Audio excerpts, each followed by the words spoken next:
Nigeria's journey into the realization of democratic governance was not achieved on a platter of gold. It was a huge struggle because of the long years of military rule. While some lived to tell the story, others were swept away by the storm. They paid the supreme price for Nigeria's democracy.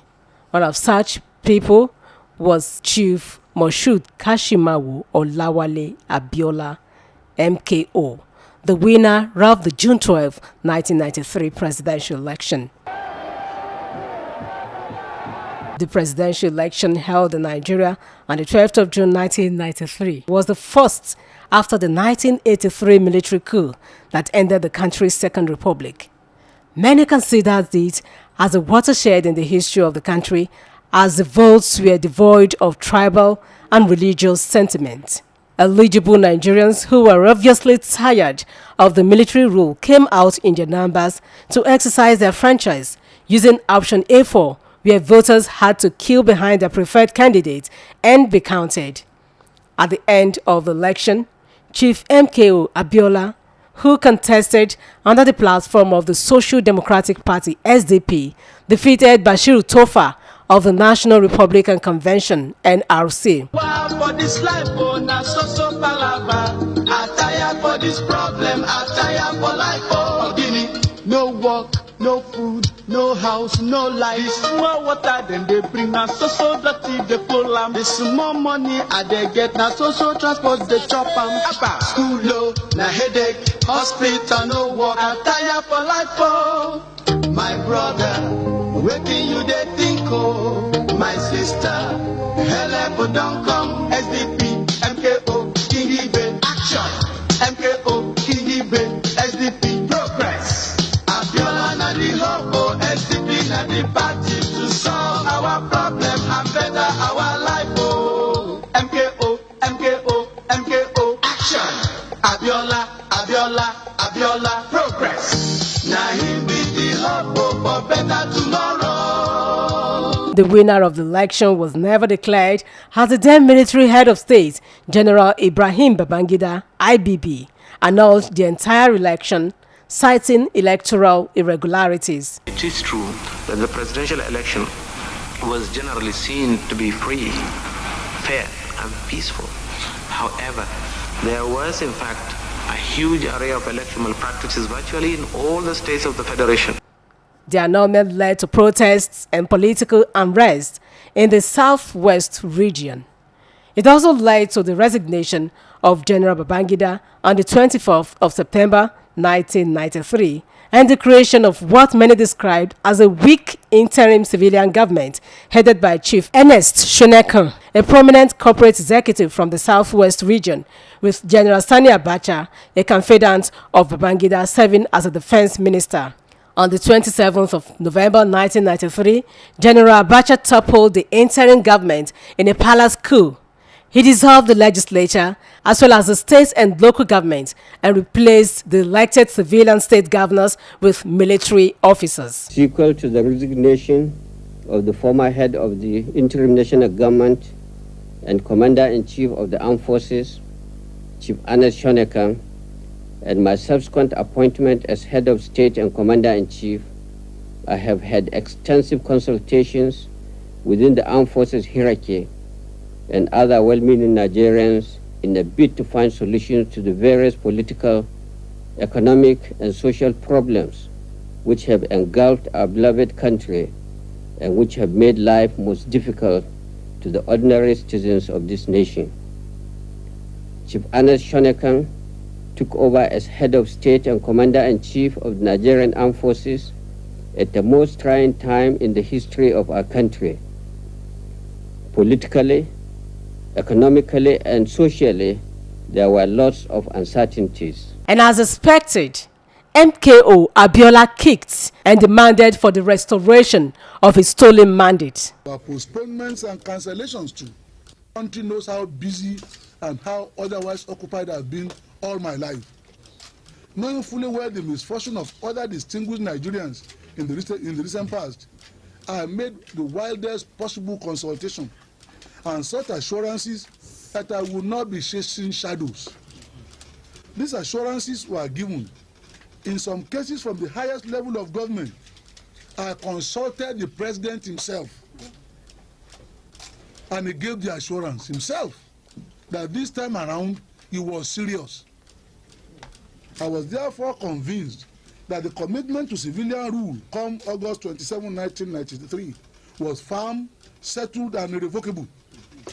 I could not imagine that the purported transgressions of the judiciary could possibly today. Nigerian polls crowd as democracy is put on hold. Nigerian general voice vote blocking civilian rule. I will give you copies of all this. The International Observer Group says so. NEC itself says so. They know it and they said it. In his affidavit to the Court of Appeal in Kaduna, NEC said the results were already unknown. I won. He was arrested and charged with treason in June 1994 after he declared himself president and commander-in-chief. Abiola's arrest led to protests and strikes by workers in the petroleum sector, banking sector, and the higher institutions for 9 weeks, paralyzed the economy, and the Abacha government subsequently arrested union leaders and dismissed civilian members of his cabinet. Sani Abacha died on June 8, 1998. MKO Abiola died a month later while in detention on the 7th of July, 1998.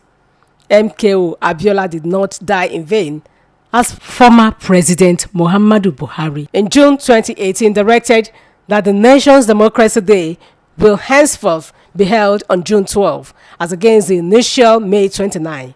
And a year later, in 2019, President Buhari assented to the bill legalizing June 12 as Nigeria's Democracy Day. It did not end there. MKO Abiola was recognized as Nigeria's president-elect posthumously and was awarded the highest national honor of the Grand Commander of the Federal Republic, GCFR, alongside his running mate, Babangana Kingibe. I present Basharun Moshood Kashimawo Olawale Abiola for the conferment of the posthumous award of the Grand Commander of the Federal Republic, GCFR.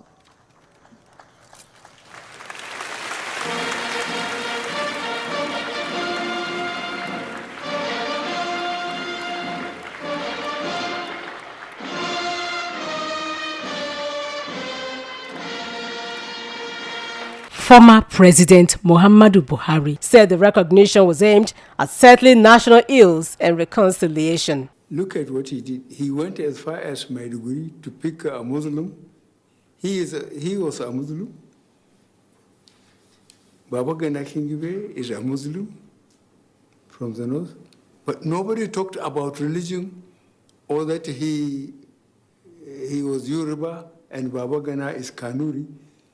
People took them as Nigerian. I think that was the biggest success of Abiola, which made an impression in me that when I have the opportunity, I want to make sure that his name has been put in gold right away. Decades after the June 12 debacle, analysts believe Nigeria's democracy still has a long way to go. Two legal practitioners, Mr. Bimbola Ige and Mr. Olufemi Anyodokun, reaffirmed that the worst civilian government is better than the best military administration. They, however, maintain that the key to good governance is a formidable electoral system that will give Nigerians the confidence that their votes truly count. We may not have gotten to where we are destined as a nation, but we were not where we used to be. For instance, people expect better deal from the government in terms of quality education, in terms of quality delivery of democratic tendencies. Yes, we may have had interregnum when the military took over power, but we, the people, were still we, the people, who yearned, okay, to govern ourselves. Democracy is government by the people, for the people, okay? That's what we understood what Aristotle said. And that is common experience anyway.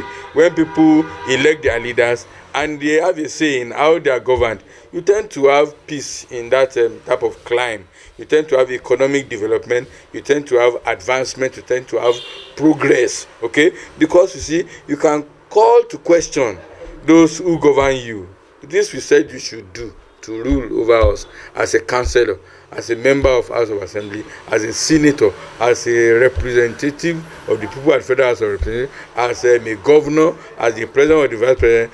Give account to us. What are you doing? Are you doing the proper thing? That's not what's happening in Nigeria presently. Oluchi Amuda, OSBC News.